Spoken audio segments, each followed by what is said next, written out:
beautiful Alcatraz. It'll cost 100 times more than they could. Now, he ought to come here and study this because he could learn a lot.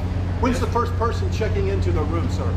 Tomorrow. Hopefully tomorrow, within the next 24 hours. They have the doctors, they have all the professionals. There's going to be a security sweep because there have been civilians here, so they will sweep this multiple times to make sure there's nothing can be used as weapons or any contraband. And then once that's cleared, then they'll do. So it's really up to Secretary. I know has got people in the queue, and so they'll be ready to receive. I think our viewers at home should note that this is air-conditioned facility. Yes, so it is. if any of the news claims are keeping them out in the hot, humid South Florida, that is wrong. It's probably 62 degrees in here, or 72. Hey, Biden wanted me in here. Okay, he wanted me. It didn't work out that way, but he wanted me in here. Mr. President, what's your expectation what this will do for the speed and force of deportations? Well, a lot of things, and they're both telling me that these people come in here, they want to go home.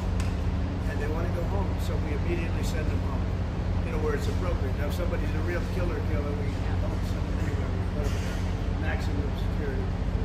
Look, what we inherited from this guy, this incompetent man, and his administration, which wasn't incompetent, it was radical left, lunatic, communist, whatever you want to say. I know most of them. What we inherited should never, ever be forgotten. What they've made us do. This is all because of an open border policy where 25 million people flowed in. From all over the world, from prisons, from all over the world they flowed in. For no reason whatsoever. We had, when I left, we had a very powerful border. We had no problem. He opened it up. Day one, he just opened the border. People couldn't believe it. They were standing there. What are they doing? They said, go in. That's it. You look at the first day tapes. They opened it up and they said, go in. And that's where all of this began. But this is an amazing thing that they've done here. But listen, people don't have to come here. If they self-deport and go home, they can come back legally. We will let them come back legally. And there is a lot of self-deportation. Yes. But if you wait and we bring you to this facility, you don't ever get to come back to America. You don't get the chance to come back and be an American again and work here. So. They weren't with us when President and Secretary Kevin and we went through the intake. So right when you do the intake, they have the information about voluntary departure.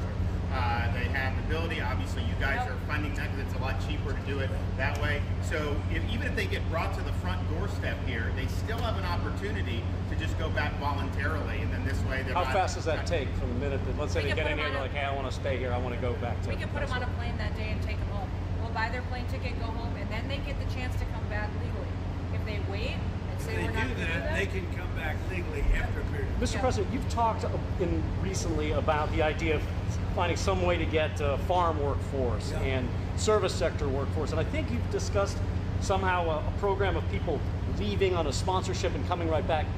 Can you give us a little more detail about that and why, in the view of some hardliners, it's not amnesty? We take care of our farmers and hotel workers and various other people, and we're working on it right now, and Ron's going to be involved, and you're involved already. So we have a lot of cases where ICE will go into a farm, and these are guys working there for 10, 15 years, no problem. The farmers know, we're going to put, it's called farmer responsibility, or owner responsibility, but they're going to be largely responsible for these people. And they know these people. They've worked on the farms for 15 years, and all of a sudden, so I have a great, Ron does, Christy does, we have a great feeling for the farmer, and for others in the same position. And we're going to give them responsibility for people. And we're going to have a system of signing them up so they don't have to go. They can be here legally. They can pay taxes and everything. They're not getting citizenship, but they get other things. And the farmers need them to do the work. Without those people, you're not going to be able to run your farm. Mr. President, you and the governor tangled pretty hard in the 2024 election. And you stand here now. I didn't notice. Yeah, you stand here now as partners on this effort. How would you describe the relationship, and what future does Governor DeSantis have? Excuse me? I think it's a 10. Maybe 9-9, because there might be a couple of little wounds. So maybe it's 9. I think we have a 10. Do you think his wife should run for governor? We get along great. Should Casey DeSantis run for governor? The thing about it is, I endorsed him immediately in January 2024. I raised one of his PACs millions and millions of dollars. And obviously, we saved him a lot of money in Florida because Florida was a deep red state. He didn't even have to do a rally in Florida, whereas 2016 and 20, this was like ground zero. And so we've been really happy to do that. And then we've worked very well on this and other issues with Florida. And you can call him at any time, and he wants to be helpful for governors. I mean, I can tell you that. We did Hurricane Helene last year. You didn't hear from the president at the time then, but with President Trump, we know immediately. You just make the phone call. Can we ask a Gaza follow-up question? I'm sorry, like another thing you inherited. How firm are you going to be with Netanyahu about ending the war in Gaza? Very firm, but he wants it to. I will tell you. He's coming here next week. He wants to end it too. We had a tremendous success with Iran. Somebody said, "When are you going to sign?" I said, "Sign? They are so bombed out." Did you see the report issued this morning? The place was decimated. It'll be years before anybody even gets down there. So that's not a priority, but we'll have a report and we'll have whatever we want.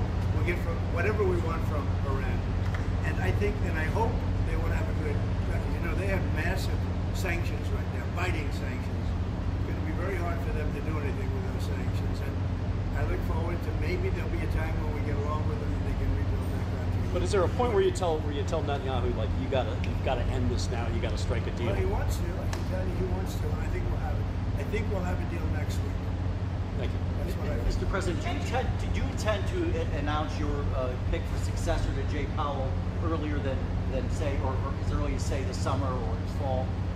Will I do something about who it's going to be? Yes. I don't know. Hey, she'd be a good candidate. I do. She'd be a good candidate. Anybody would be better than Jay Powell. No, he's causing us a fortune because he keeps the rate way up.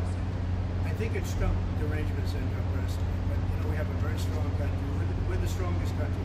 Look, our country right now is at a level that we haven't seen for 40, 50 years. What we're doing now is nobody's seen anything like it. I told you, I was in the Middle East. The King of Saudi Arabia said to me very strongly, he said, you know what? A year ago you had a dead country. Now you have the hottest country in the world. We do. We have the hottest country in the world. Thank you very much. I was going to say Syria. We'll be seeing it over the next couple of years. Also, those type of industries. Kill more Garcia, the first to make here.